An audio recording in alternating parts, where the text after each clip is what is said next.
Shalom. Oke, saudara ya. Mengucap syukur kalau pagi ini atau siang ini kita boleh belajar firman Tuhan. Pagi ini saya akan memberi judul firman Tuhan, hikmat untuk menghadapi kesukaran hidup. Ya, hikmat untuk menghadapi kesukaran hidup. Kenapa? Karena dalam hidup ini kesukaran tidak pernah habis. Mengapa? Karena setan memang hobinya memberi kesukaran. Jadi jangan tanya kenapa Tuhan kok ada terus. Karena memang itu hobinya Tuhan. Tapi jangan lupa hobinya Tuhan kita apa? Suka menolong. Beri tepuk tangan buat Tuhan, saudara. Jadi setan tidak pernah capek menggoda kita. Tapi Tuhan juga tidak pernah terlalu capek, tidak pernah terlelap menolong kita. Kita harus belajar hikmatnya. Jadi kita harus belajar hikmat untuk menghadapi kelemahan-kelemahan kita. Kenapa? Karena tanpa hikmat nanti kita pakai cara kita sendiri. Tak kasih contoh, saudara ya. Kapan-kapan akan saya khotbahkan lebih detail. Sekarang saya kasih contoh aja.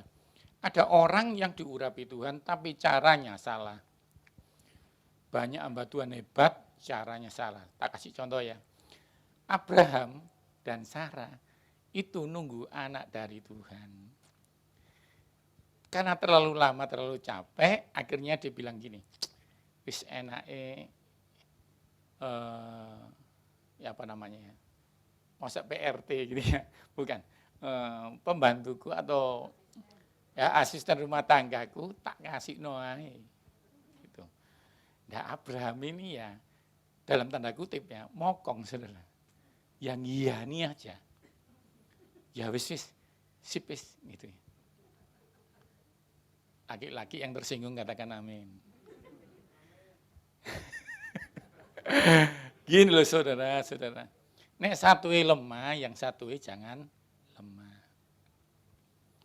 Waktu saya lumpuh itu saya mau menyerah aku mah. Tidak apa-apa kok Tuhan tetap mengasihi aku kok. Benar enggak? Mengasihi, benar kan? Tapi istri saya bilang, tapi jangan lupa loh. Tuhanmu itu Yehova Rafa, Tuhan yang menyembuhkan. Waktu Tuhanmu suka kamu apa adanya, tapi ingat jabatan Tuhanmu. Tuhan yang menyembuhkan. Jadi yang ekonominya lemah, memang Tuhan terima kamu. Tapi ingat loh, Tuhanmu adalah Yehova Jireh, Tuhan yang memberkati. Amin saudara. Jadi jangan kena ayat-ayat yang disesatkan, gak apa-apa kok, aku susah. Tuhan itu cinta aku. Di antara Tuhan yang mencintai kamu, Tuhan yang suka berkati kamu. Nah itu contohnya ya. Karena Sarah, maaf ya tanda petik, kurang berhikmat, maka dia pikir instan adalah, walaupun aku punya anak jadi asisten rumah tanggaku, tetap aku disayang Tuhan. Apakah kalau saudara salah, saudara itu disayang Tuhan? Iya, tetap. Tapi Anda tidak lepas dari konsekuensinya. Contoh, kalau Anda salah, pengampunan tidak terbatas. Dia suka mengampuni, tetapi konsekuensi Anda tidak terlepas. Contoh, kalau anakku Sion ini tak kuliah no biokimia pangan, terus dia ini tidak sekolah, tidak kuliah, bolos, tidak naik, tidak jadi pekerjaan yang sukses, apakah saya buang dia? Enggak, tetap anakku dia. Tapi yang nganggur siapa? Dia.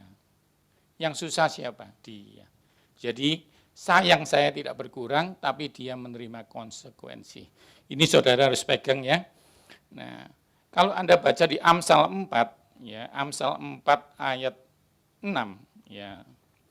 Amsal 4 ayat yang ke-6. Sudah dibuka ya. Janganlah meninggalkan hikmat, maka engkau akan dipeliharanya, kasihilah dia, engkau akan dijaganya. Bayangkan saudara, hikmat itu bisa memelihara dan menjaga kita. Oke, kita akan mulai ya, hikmat yang dibutuhkan untuk menghadapi kesulitan hidup. Amsal 2 ayat 6-7. Amsal 2 ayat 6-7. Hari ini kita banyak firman saudara. Banyak buka Alkitab. Amsal 2 ayat 6 sampai 7. Amsal 2 ayat 6 sampai 7.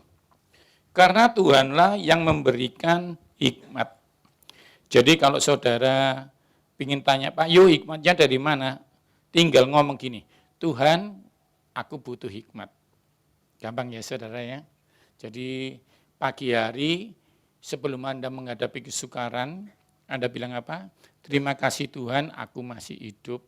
Selamat pagi. Berilah aku hikmat untuk melewati hidup yang diberi oleh Tuhan. Terus dari mulutnya datang pengetahuan dan kepandaian. Ia menyediakan pertolongan bagi orang yang jujur dan menjadi perisai bagi orang yang tidak bercela.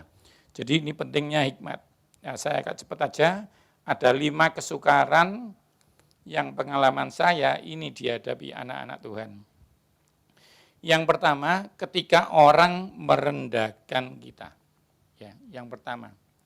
Kalau di pekerjaan dia ngomong, kamu sekolah aja enggak tinggi kok mau naik pangkat. Nah itu. Kalau di rumah tangga, kamu mama sekolah enggak tinggi kok ngajari papa. Nah itu. Terus kalau di mana ya? Waktu saya sakit, sudah melewati golden time 3 bulan, dokternya bilang, enggak ada Pak Yohanes. Kalau saya enggak bisa nolong Bapak, malaikat pun enggak bisa nolong Bapak.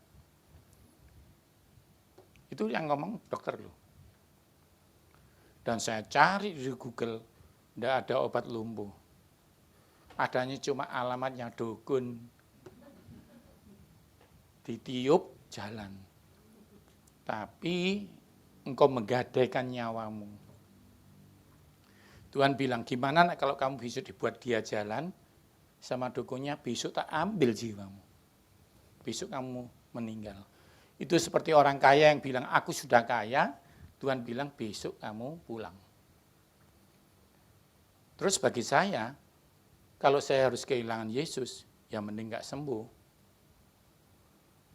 Pelayananmu hilang, gak apa-apa. Nubuatmu hilang, gak apa-apa. Pokoknya Yesus gak pernah hilang dari hidupku. Itu harus saya buktikan. Enak ya ngomong gini ya, Yesus segalanya bagiku. Yakin dah. Waktu saya lumpuh, saya nangis sama Tuhan, Tuhan ngomong, enggak apa-apa, enggak ada yang hilang semua ya Tuhan. Gagahku hilang, pangkatku hilang, kerjaanku hilang, hartaku hilang. Loh, kan ada yang enggak hilang. Apa Tuhan? Aku, Yesus.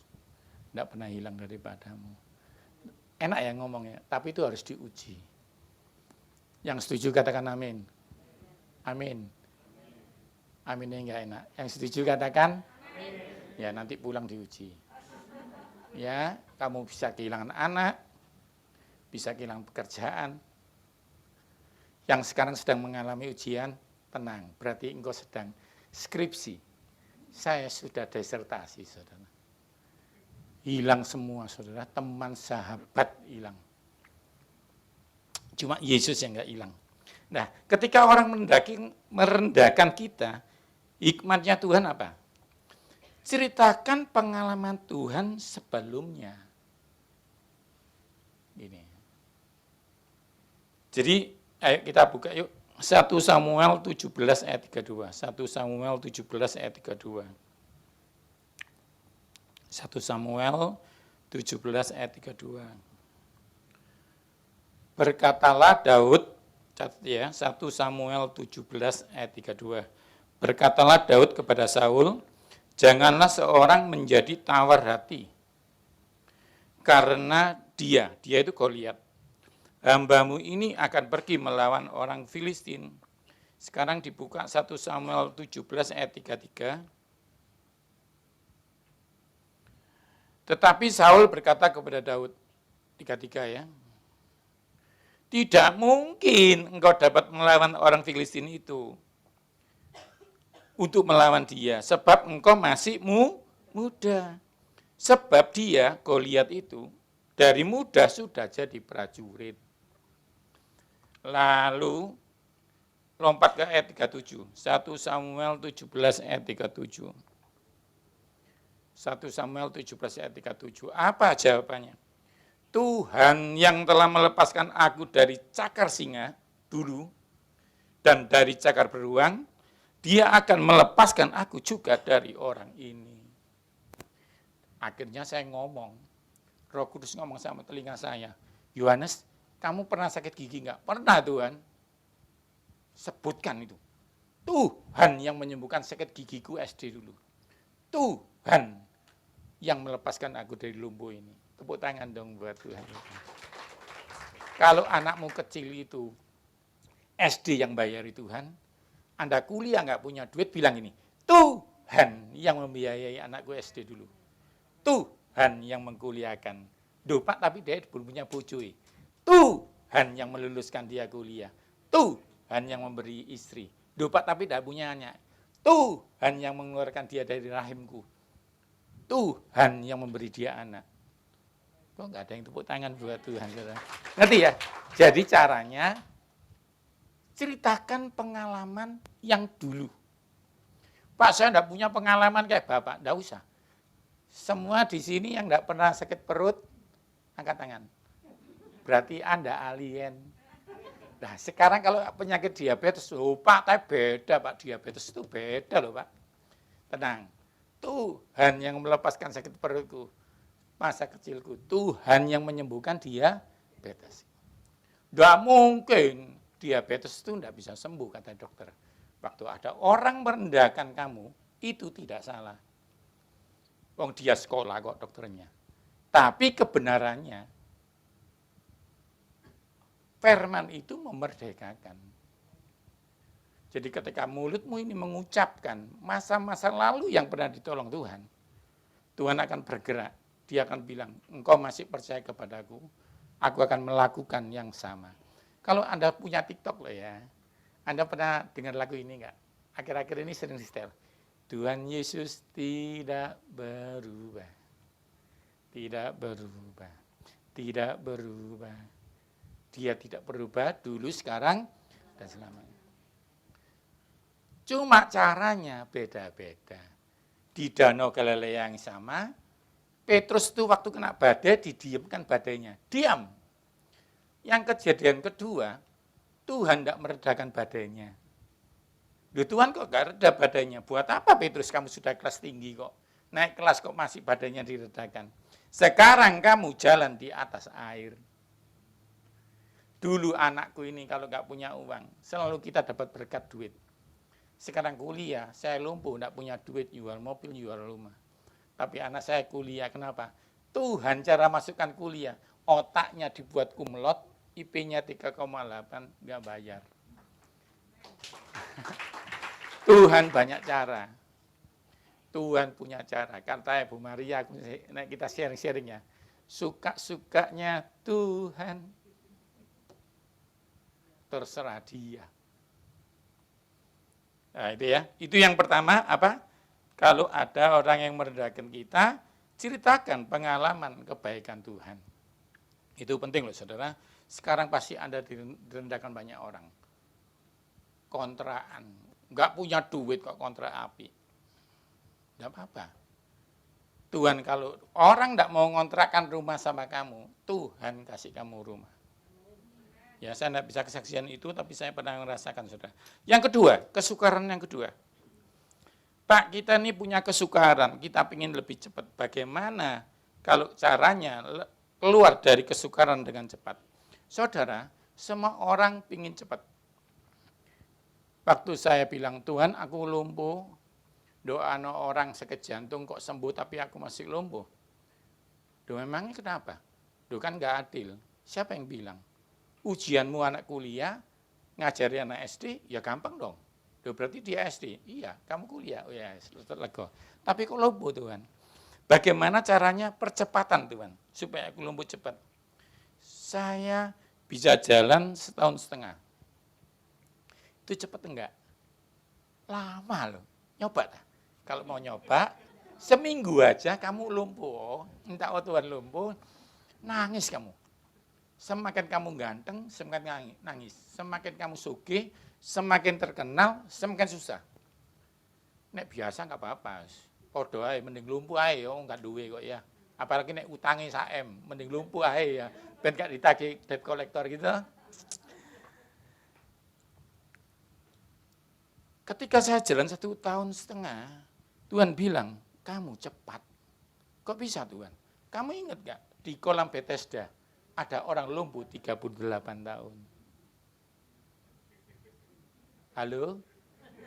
Yang masih ngontrak 10 tahun, kamu tahun depan punya rumah. Amin. Duh, kok 10 tahun sih? Masih banyak yang seumur hidup sampai pulang ke rumah Bapak di surga tidak punya rumah. Selalu ada alasan untuk apa? Khotbah 2 minggu yang lalu mengucap syukur. Bagaimana sih Pak caranya cepat keluar? Setelah saya tahu ini, karena saya tahunya telat, saya bisa jalannya 1,5 tahun. Seandainya saya mau tahu ini lebih cepat, mungkin saya lebih cepat jalan. Mau diajari atau enggak?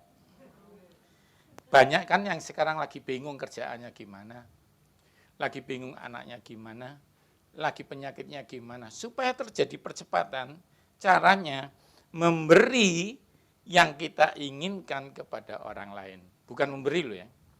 Jadi kalau kamu, saya kesaksian sama Bu Gembala. Jadi kalau memberi makan itu sudah mainan kita dari kecil. Ada orang gila digonceng papi saya lagi makan nasi sama mujair, kesenangan saya, papi saya bilang kasih no itu. Duh kok enak pi. Nanti kamu ke depan tidak akan kehabisan makanan kalau kamu memberi orang ini. Habis tak kasih makanan nasi mujair, papi saya bilang, kita rono. Duh, kayak restoran aja. Nah, ternyata gini. Kamu pernah ngomong mbak papi toh, kepingin makan dikasih musik live. Laku no sekarang. Sing kamu inginkan, bukan memberi loh. Yang kamu inginkan. Saya cerita sama Ibu Gembala, saya ini kepingin lagi, sorry ya ngomong merek ya, ikan bakar Cianjur. Lumpuh sih kepingin makan ikan bakar Cianjur. Terus waktu saya mau makan, tiba-tiba Tuhan tunjuk 3 hamba Tuhan yang memusuhi saya. Duh ya, tak omong ya, hamba Tuhan yang memusuhi saya. Wajahnya ketok nih. Itu anaknya lagi lapar. Ya wes gampang beli no sate ayam. Tidak, sing mau ingini Cianjur. Aku nangis. Saya berusaha supaya gak nangis saudara. Akhirnya saya mau megakan tidak jadi Cianjur. Apa? Aku mau transfer hamba Tuhan itu. Lagi tidak jual mobil, tidak punya duit, saya transfer yang bantuan jutaan. Karena saya kalau makan kan banyak ikannya daripada nasi. Jadi ya, sing mau pingin itu tirun. Duh Tuhan, sing lainnya ya, sing ini bencek no. Duh lebih hebat, semakin bencek no, semakin dikasih semakin hebat. Tak kasih saudara. Itu jalan dekat-dekat saya mau jalan. Jadi gini, tak kasih ayatnya ya. Yesaya 58 ayat 10. Yesaya 58 ayat 10. Yesaya 58 ayat 10. Apabila engkau menyerahkan kepada orang lapar, apa yang kau inginkan sendiri. Jadi nek kepingin burger ya ngasih burger. Dan memuaskan hati orang yang tertindas, maka terangmu akan terbit dalam gelap dan kegelapanmu akan terembang seperti rembang tengah hari. Mau lebih cepat keluar dari kegelapan, bukan memberi yang diinginkan. Itu tidak gampang loh. Tapi Anda bisa gitu. Contoh, nek anak-anakmu yang pertama mau kasih duit 1 juta, lalu mau tanya duitnya mana? Habis Pak, buat apa? Buat beli no adik-adik mainan. Hatimu ya Pak? Duh tak tambahi 10 juta. Ngerti ya maksud saya? Nek duitnya habis dibuat sekolah baik ya? Baik. Tapi nek buat beli no adik, papi ini itu langsung gimana? Ini bukan baik, tapi murah hati. Maka nek berkati orang, sing terbaik. Dulu waktu istri saya belum bisa memberi, karena istri saya ini lahir dari keluarga perdagangan. Keluarga perdagangan. pasar atom, ngerti ya? Jadi semakin megang duit semakin sugih, teorinya itu, teori pasar atom ya. Jadi saya memberikan baju saya terbaru kepada orang dia pas kan si api. Duh memangnya ngasih sing elek ta? Oh iya ya. Tahu teori itu ya? Nah, oke. Nah, saya kita kasih contohnya. Contohnya. Ini kita kan baca firman Tuhan agak banyak ya. 1 Raja-Raja 17 ayat 12. Sampai banyak ya. 1 Raja-Raja 17 ayat 12 sampai 13. Perempuan itu menjawab, demi Tuhan Allahmu yang hidup sesungguhnya tidak ada roti padaku, kecuali segenggam tepung dan tempayan sedikit minyak dalam buli-buli. Sekarang aku akan mengumpulkan 3 potong kayu, api, kemudian aku mau pulang, mengolahnya bagi aku dan anakku, dan setelah kami makan, kami mati. Tetapi Elia berkata, janganlah takut, pulanglah dan buatlah seperti yang kau katakan, tetapi buatlah buat aku dulu. Katanya perempuan itu gini, di pendeta ini gendeng. Wong duitku gak ono kok. Gak apa-apa, kamu makan tapi traktir aku dulu. Nah, zaman sekarang kayak gitu. Ayat 15 sampai 16. Ayat 15 sampai 16. Lalu pergilah perempuan itu dan berbuat. Nah, ada yang lakukan saudara. Maka perempuan itu dan dia serta anak perempuan itu mendapat makan berapa? Waktu lamanya. Tepung dalam tempayan enggak habis-habis dan minyak dalam buli tidak berkurang seperti firman Tuhan. Jadi saudara, kalau saudara kekurangan, cara terbaik apa? Memberi. Enggak masuk akal, tapi saya pribadi sudah menjalankan. Dan tidak pernah habis-habisnya. Waktu saya tidak punya kerjaan, lumpuh, kami tidak makan yang tidak lebih baik dari sebelumnya. Lebih baik semua. Jadi kalau mau saksi banyak, tapi intinya gini. Kalau Anda mau keluar lebih cepat, yang dilakukan apa? Memberi yang diinginkan. Nek memberi gampang kok saudara. Memberi itu orang agama lain jago memberi. Tapi kalau memberi yang diinginkan, Yesus itu ngasih duit atau ngasih nyawa? Siapa orang yang tidak menginginkan nyawa? Bukan orang, setan ya. Tapi nek orang pasti pinginnya nyawa. Nyawa yang diinginkan dikasih. Itu contoh. Sekarang kesulitan yang ketiga. Ingat ya, yang pertama tadi apa? Kalau kita direndahkan orang, kita ceritakan kebaikan Tuhan. Yang kedua, untuk keluar dari kesulitan lebih cepat memberi yang diinginkan. Yang ketiga sekarang. Saat kita menghadapi masalah yang sama kesekian kalinya. Aduh, kok sama-sama sih? Gegeran lagi. Aduh, kok di PHK lagi? Nek kontrakannya habis ada orang yang punya rumah bilang, ayo bayar lagi. Aduh, kok bayar lagi gitu ya. Jadi kesulitannya sama, datang lagi, datang lagi. Yang harus hikmat dilakukan adalah ini. Tidak bertindak dengan pengalaman yang dulu, tapi mengikuti detail yang Tuhan mau. Tak ulangi. Kalau masalahnya sama, tidak boleh berpengalaman, tetapi mengikuti detail yang Tuhan mau. Biasanya gini, wah ini masalahnya bodoh, maka caranya harus sama. Dokter pakai gitu. Kalau nggak bisa sembuh, dokter bilang apa? Aku nggak ikut-ikut. Ini bukan penyakit, ini aneh. Saudara, kalau masalahnya sama, contoh, kayak saya tadi ya, sekolah bayar lagi, ya enggak bayar, ya apa ya. Kok bayar lagi? Kuliah bayar, SD bayar. Kalau masalah sama, saya pikir gini, Tuhan doa ada berkat. Ternyata berkat enggak ada, tapi Tuhan minta apa? Sean sekolah, sing pinter, belajar pinter, Tuhan upgrade otaknya jadi pinter, sekolah enggak bayar. Jadi cara Tuhan bukan cara kita. Tak kasih contoh ya. Ada pendeta, hamba Tuhan hebat dalam Alkitab yang salah cara. Bilangan 20 ayat 5. Bilangan 20 ayat 5. Bilangan 20 ayat 5. Jangan dicontoh ya, saudara. Setiae contohan, tapi cara ini jangan dicontoh. Bilangan 20 ayat 5. ambillah tongkatmu itu dan engkau dan Harun kakakmu harus menyuruh umat itu berkumpul. Katakanlah di depan mata mereka kepada bukit batu itu supaya diberi air. Demikianlah engkau mengeluarkan air dari bukit batu itu bagi mereka dan memberi minum umat dan ternaknya. Jadi waktu itu orang Israel haus, ternaknya haus, semua haus. Terus Musa tanya Tuhan, ya apa Tuhan nih? Gampang, kamu ngomong di gunung supaya dia keluar, nanti dia keluar. Itu kan cara Tuhannya. Tapi dia ngomong gini, nah ini ayat 20 ayat 9 dan 11. Ayat 9 sampai 11. Ya, bilangan 20 ayat 9 sampai 11. Lalu Musa mengambil tongkat itu dari hadapan Tuhan, seperti yang diperintahkannya kepadanya. Ketika Musa dan Harun telah mengumpulkan jemaat itu di depan batu, berkatalah ia kepada mereka, dengarlah kepadaku, hei orang durhaka. Apakah kami harus mengeluarkan air dari bukit batu ini bagi kamu?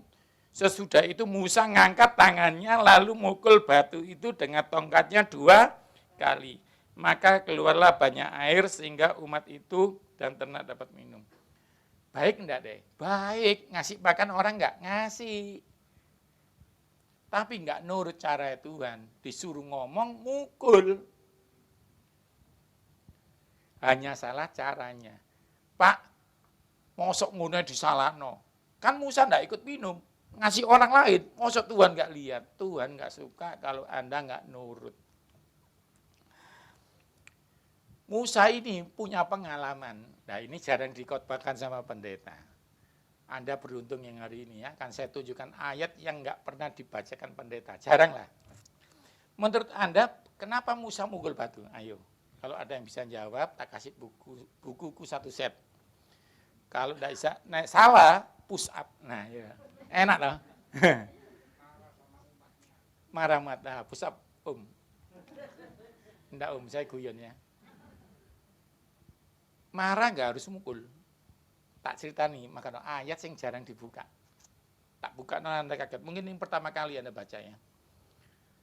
Waktu aku berobat enggak sembuh-sembuh, Tuhan ngomong, bacaan Musa.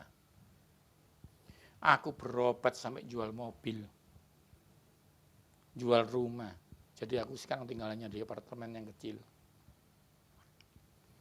Setelah duitnya habis, dokter balik Belanda, aku bisa jalan. Tuhan ngomong, kali ini kamu enggak harus nyewa mobil, ngomong mobil lumpuhmu, jalan. Ngomong enggak bayar loh, saya enggak mau, saya harus jual mobil. Karena pengalamanku sebagai orang kesehatan harus berobat. Nah, sekarang dibuka ayat yang enggak pernah Anda baca ya. Keluaran 17 ayat 5. Keluaran 17 ayat 5. Keluaran sama bilangan duluan mana? Keluaran. Ini pengalaman Musa. Ayo baca. Lalu Musa mengambil tongkat itu. Enggak ya, ini. Berfirmanlah Tuhan kepada Musa, berjalanlah di depan bangsa itu, bawalah beserta beberapa orang di antara tua Israel, bawalah juga di tanganmu tongkatmu yang kau pakai mukul sungai Nil. Maka aku akan berdiri di sana, di atas gunung batu, haruslah apa? Kau pukul gunung itu dari dalamnya, sehingga bangsa itu bisa minum. Ini enggak pernah Anda baca. Iya Pak ya. Ternyata dia pernah disuruh Tuhan gini, nek mau ngasih minum, pukulin batu. Jadi pikir dia gini, ini minta minum lagi ya. Ya wes tak pukul lagi, tapi 2 kali. Nek dulu sekali, saiki 2 kali, ben puas kamu minum. Sik berani nyalakno Musa. Enggak, Musa orang pinter, terlalu ingat pengalaman ini. 2 tambah 2 berapa? Nah, yuk hati-hati, sing jawab 4 tadi pasti ngulangi kesalahannya. Semakin pinter, semakin bahaya. Kayak saya, ahli kesehatan, ngerti lumpuh harus diobati. Sembuh nih, gara-gara cuma ngomong, Tuhan, aku bisa jalan dalam nama Yesus. Dokter yang angkat tangan, saya berjalan. Aku ngomong, nek ngerti ngono, gak ngejol mobil.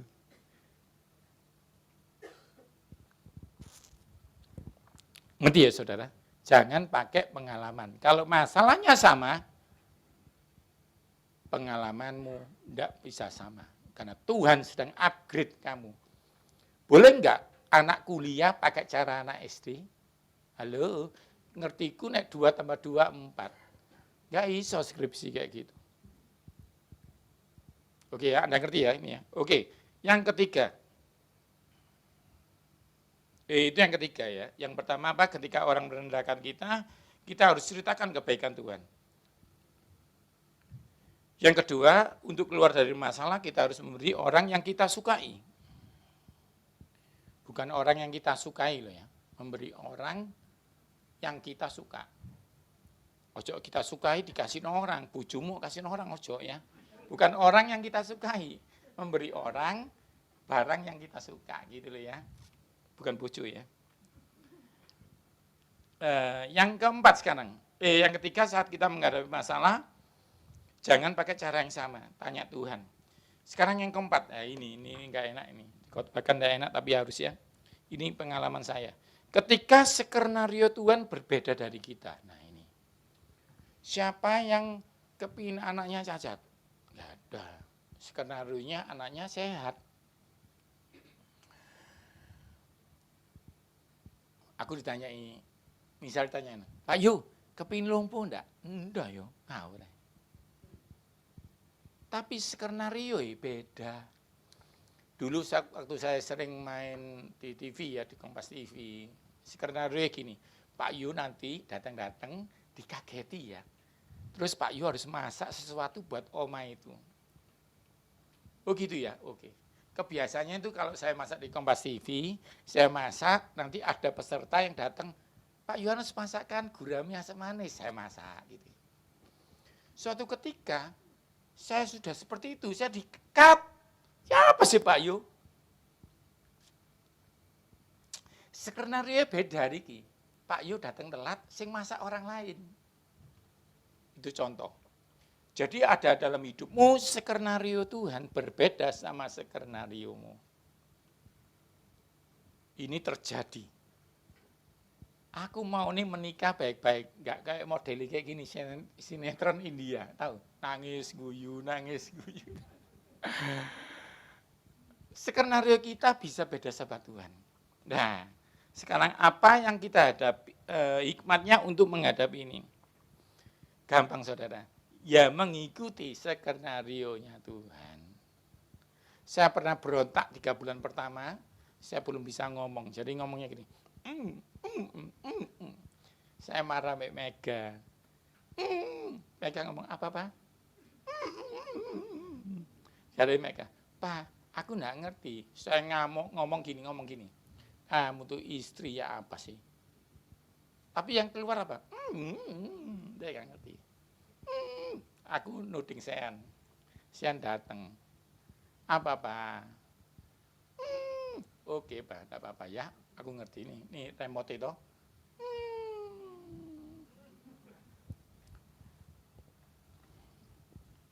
Jadi, tapi yang lucu setelah saya sembuh ini, Sean tak tanyai, hebat ya Sean, kamu itu saya ngerti perasaannya Papa, gak kayak Mama. Jawabannya apa? Jujur aku tidak ngerti. Aduh. Tipes aku benci bojoku. 3 bulan kepahitan. Nggak bisa ngomong.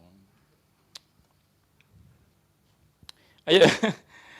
Aduh, ceritanya anak sing lucu, menangiskan. Ya, ayo kita baca Daniel 3 ayat 12. Daniel 3 ayat 12, kurang 2 ya saudara ya. Ini yang keempat.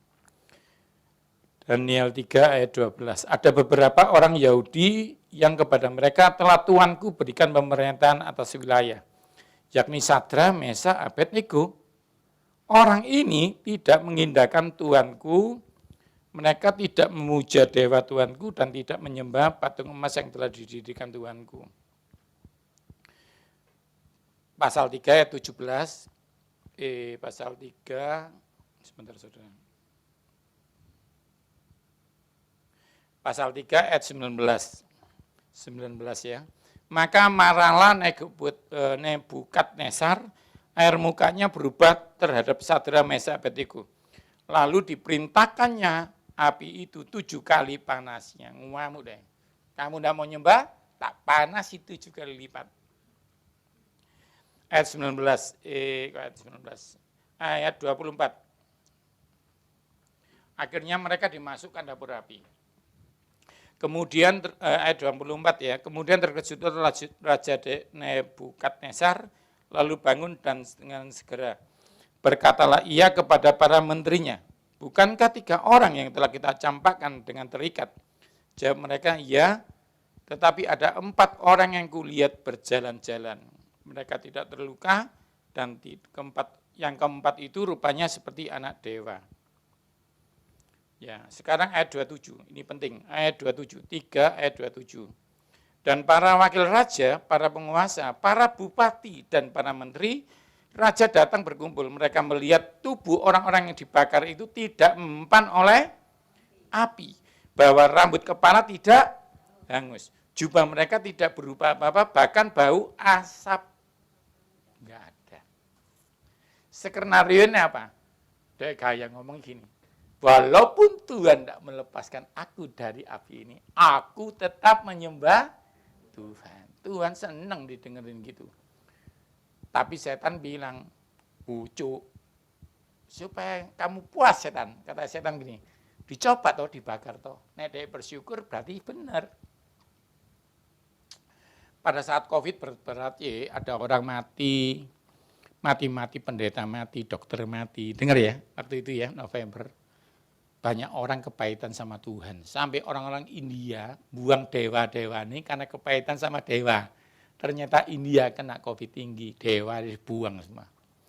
Dan orang Kristen mulai nggak ibadah karena kecewa sama Tuhan. Pendeta mati, apalagi kami gitu ya. Singkat cerita, saya lari-lari di apartemen. Saya dengar ada orang rasan-rasan gini. Kalau saya doakan orang kan kayak saya dengar gitu ya. Saya dengar gini. Wis, gak ono sing percaya Tuhan lagi. Terus saya itu terbakar, gak terima, muangkel saya. Siapa yang ngomong itu? Dengar aku ya. Oh, setan, mau malaikat dengar aku. Nek ndak ada sing mau ngakui Tuhan itu hebat. Penyembuh, aku iki lho. Yohanes Sunadi berani jadi saksinya. Gaya ini, bibir ini gaya. Seminggu lumpuh, saudara. Siapa di sini yang ngomong tidak pernah meninggalkan Tuhan? Ayo. Nanti akan setan ngomong, coba po anaknya ditabrak mobil, masih bisa gak bersyukur? Jadi harus diuji, saudara. Saudara setuju nggak ada orang kuliah lulus nggak diuji? Nggak setuju ya, berarti saudara setuju loh ya diuji keluar pintu ini ya.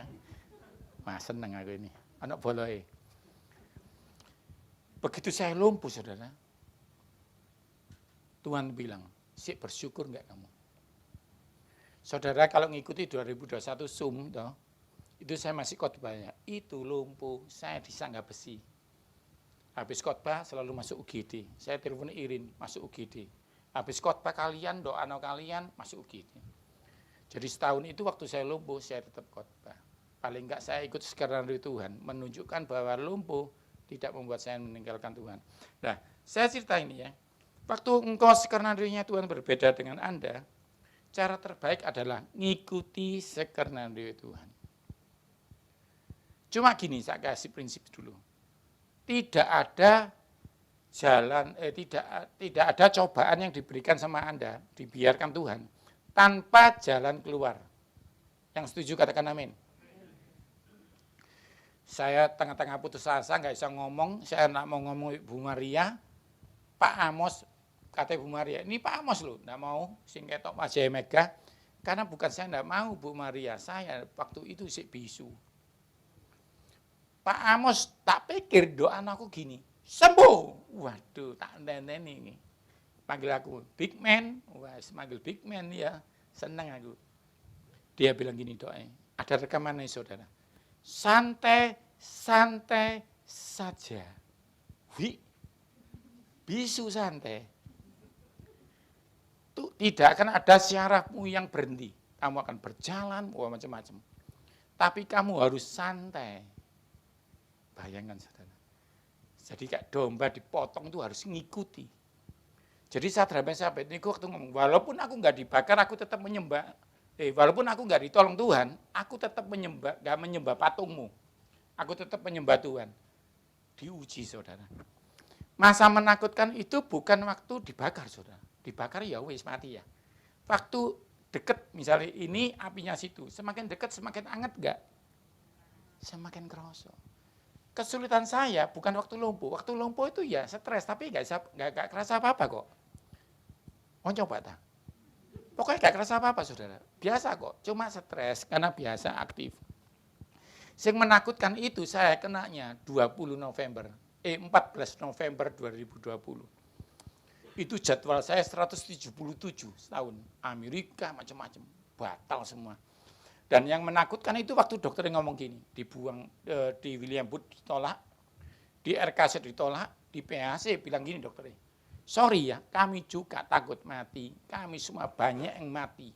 Jadi bapak tidak ada golden time. Lumpuh itu kalau dipegang 3 jam sebelum lumpuh, masih ada harapan, saudara.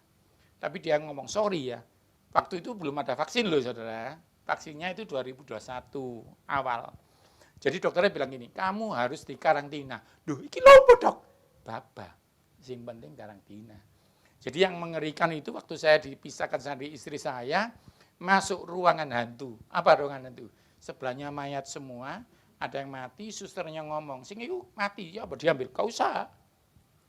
Satu ruangan isinya 40 orang. Saya hampir lumpuh, belum lumpuh. Deg-degannya masuk jam 3 sore ya, Ma. Itu sampai jam besok harus keluar laporannya negatif baru dipegang. Padahal lumpuhnya tinggal 1 jam lagi. Tapi dokter harus 24 jam. Waktu saya menderita yang ngeri, lihat sebelah saya mati. Terus ada yang sebelah nangis, "Ojo mati, Nak." Dan jawab, "Oh, berarti mati," gitu ya. Jadi ngeri, bareng orang mati 50.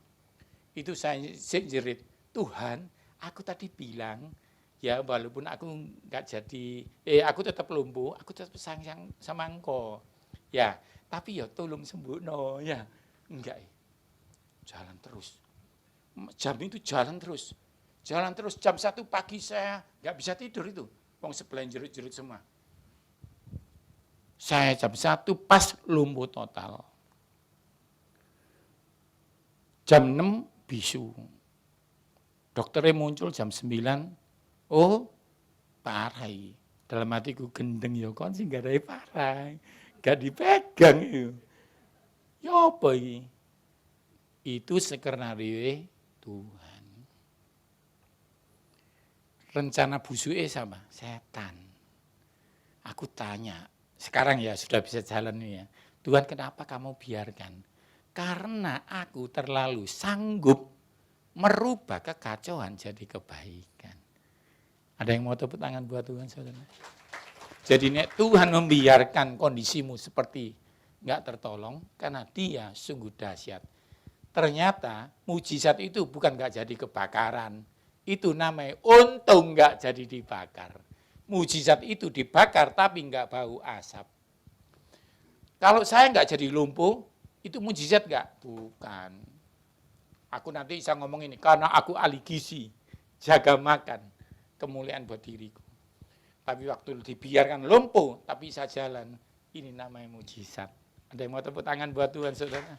Kalau kau kesukaran, nggak jadi kesukaran, itu namanya bukan menyertai. Roh Kudus itu menyertai, tetap kecelakaan, tapi tidak membahayakan kamu. Ingat ya itu, saudara. Yang keempat, tapi ini prakteknya angel ya. Yang kelima, terakhir, ini paling berat. Ini mungkin sekarang banyak yang sakit, Anda harus terima ini. Saya sembuhnya gara-gara ini. Ketika kerusakan tidak mungkin diperbaiki, rumah tanggamu rusak, kerjaanmu rusak, anakmu rusak, penyakitmu tidak bisa diobati. Ini cara terbaik. Yang kelima. Yang pertama tadi apa? Ketika ada orang menghina, saya tak ulang saudara, coba bosan ya. Ketika ada orang menghina, ingatkan kebaikan Tuhan. Kalau ingin lebih cepat keluar masalah, berikan yang kamu inginkan. Kalau masalah sama datang, tanya caranya Tuhan. Yang keempat apa? Ikuti skenario Tuhan. Yang kelima, kalau ada kerusakan yang tidak bisa diobati manusia, Gampang, dengarkan ya, ini penting. Bernubuat atas kerusakan yang terjadi. Tak ulangi lagi ya. Bernubuat atas kerusakan yang terjadi. Saya tutup dengan ayat ini. Saya waktunya udah berapa ya? Tidak terasa toh? Saya terasa ya. Yeskiel 37 ayat 4 sampai 6. Kamu yang pakai masker hijau, yang habis tertawa, berdiri. Berdiri. Tutup matamu. Tuhan, aku berdoa buat orang ini. Korea tapapa, Korea tasanata. Aku lupa namamu. Ya Pak Andre, dengarkan suara Tuhan. Ada sekarang yang sedang kau gumulkan. Dan Tuhan berkata, jangan takut, karena aku menyertai kamu. Yang kedua, tepat 2 minggu, minggu kayak gini, di 2 bulan ke depan, kamu akan dengar berita yang sudah lama kamu tunggu. Yang ketiga, teguran. Apa yang kamu lihat selama ini tidak salah, tapi Tuhan ingin kamu banyak membaca firman. Karena aku akan mengupgrade engkau untuk menjadi pria yang diberkati Tuhan. Kami lepaskan kuasa, terimalah segala yang baik yang datangnya dari Bapa di surga. Kebaikan, kesempurnaan dalam nama Yesus. Amin. Tadi dia tertawa, tiba-tiba Tuhan ngomong, doa no sing tertawa itu ya.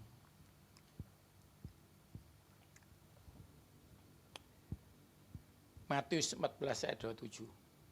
Matius 14 ayat 27. Yeskiel 37 ayat 4 sampai 6.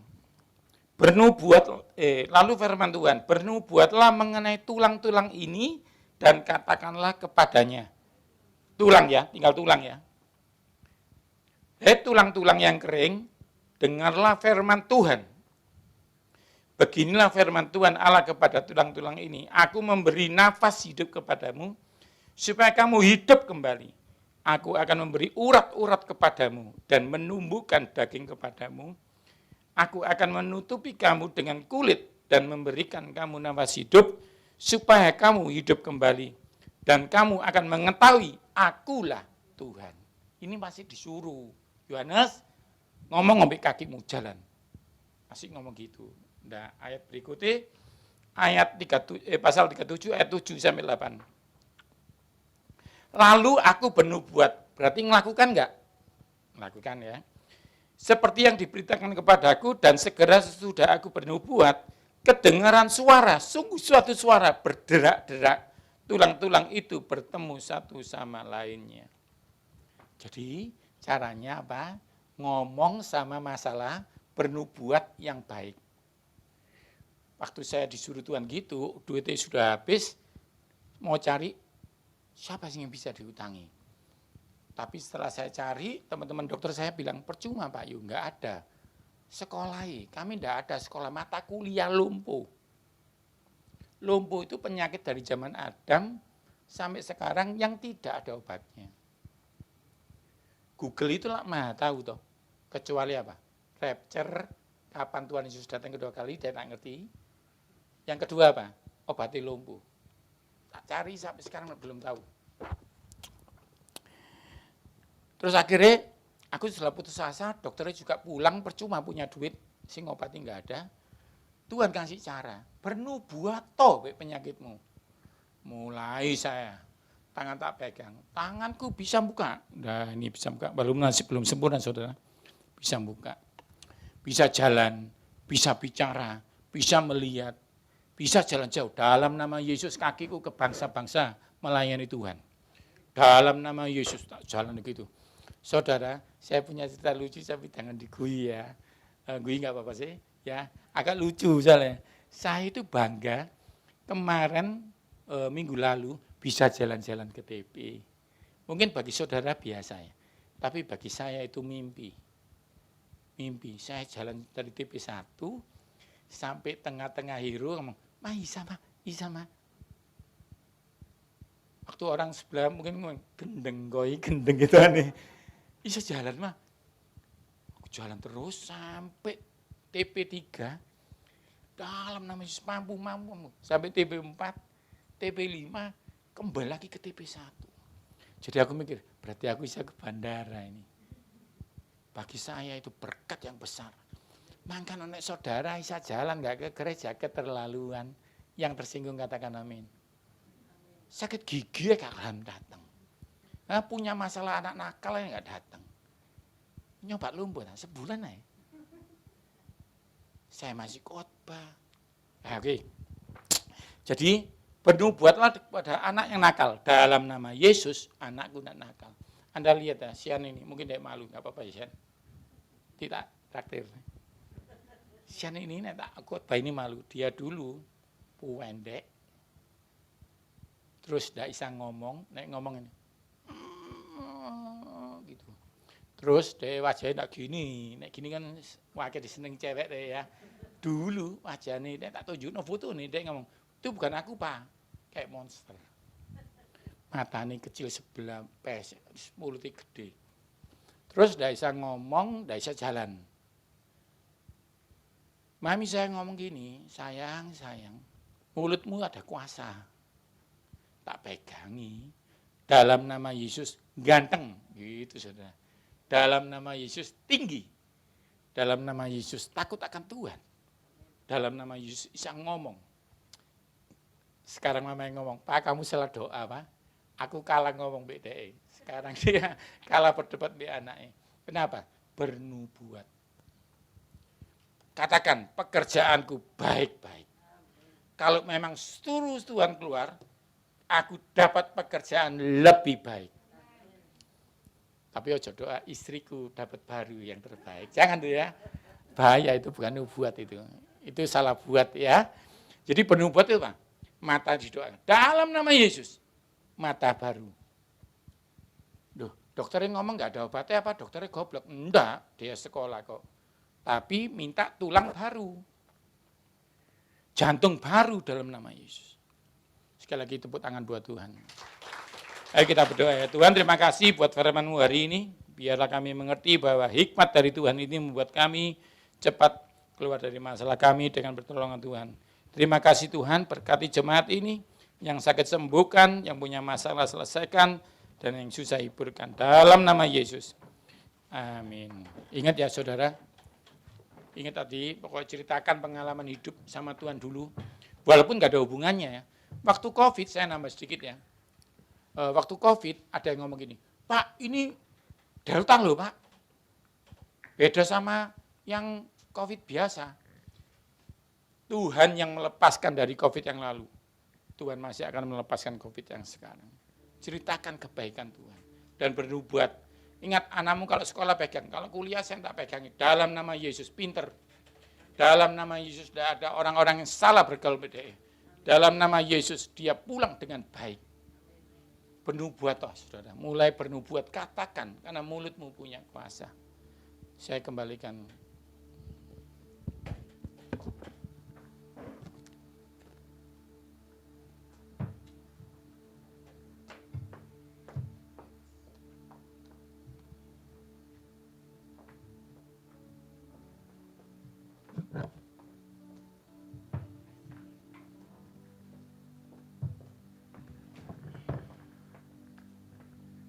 Puji nama Tuhan, diberkati firman Tuhan pada siang hari ini. Amin. Berikan salam kemuliaan bagi Tuhan Allah kita.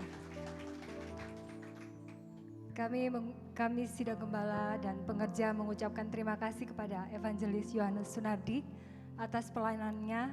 Tuhan Yesus memberkati. Kita akan mendengarkan pengumuman sepekan. Doa malam pada hari Rabu tanggal 22 Juni 2022 akan dibawakan oleh Pendeta Andika Wibisono. Ibadah Raya Minggu pada tanggal 26 Juni 2022 akan dibawakan oleh Evangelis Ruth Julia. Demikian pengumuman sepekan ke depan. persembahan disediakan di kotak di depan pintu, jadi tidak diedarkan. Kalau Bapak Ibu yang mau mempersembahkan ada di kotak di depan pintu itu tersebut. Mari kita bangkit berdiri. Kita mau akhiri ibadah ini, kita pujikan pujian Aku Masih Punya Tuhan.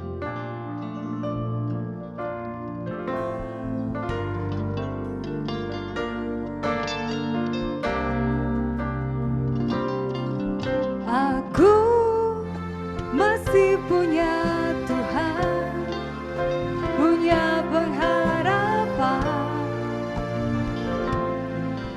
Aku tetap beriman Tuhanku, Yesus kekuatanku, Yesus kekuatanku. Aku masih punya Tuhan. Saya serahkan kepada Ibu Gembala. Aku masih punya Tuhan, punya pengharapan.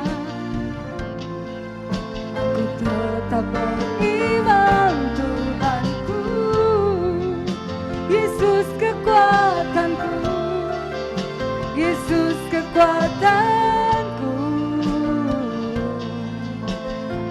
Aku masih punya Tuhan. Aku tetap percaya, aku tetap percaya, tetap percaya.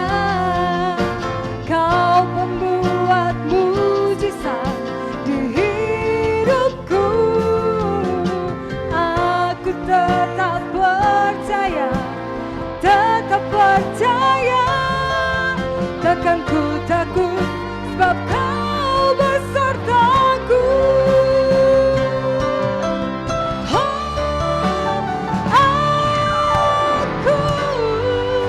masih punya Tuhan, punya pengharapan. Aku tetap beriman Tuhanku, Yesus kekuatanku, Yesus kekuatanku.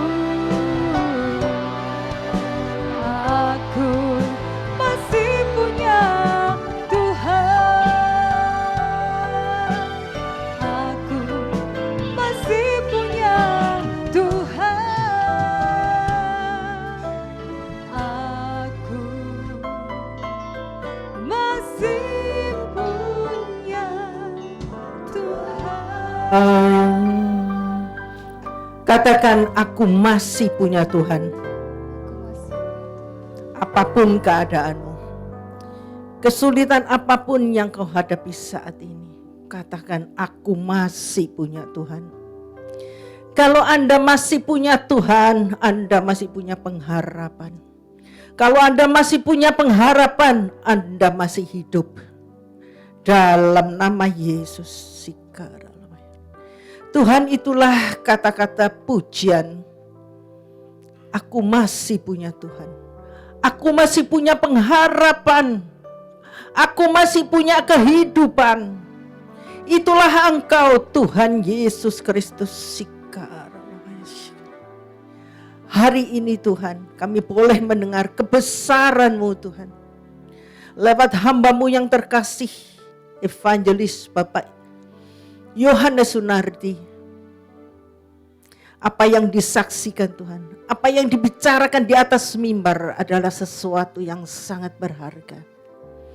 Untuk boleh memberitakan kebesaran-Mu Tuhan. Berapa banyak yang dikorbankan oleh beliau. Rumah, mobil, tabungan Tuhan, ratusan juta. Engkau lebih berharga daripada itu semua Tuhan. Kami bersyukur boleh mendengar sesuatu yang berharga.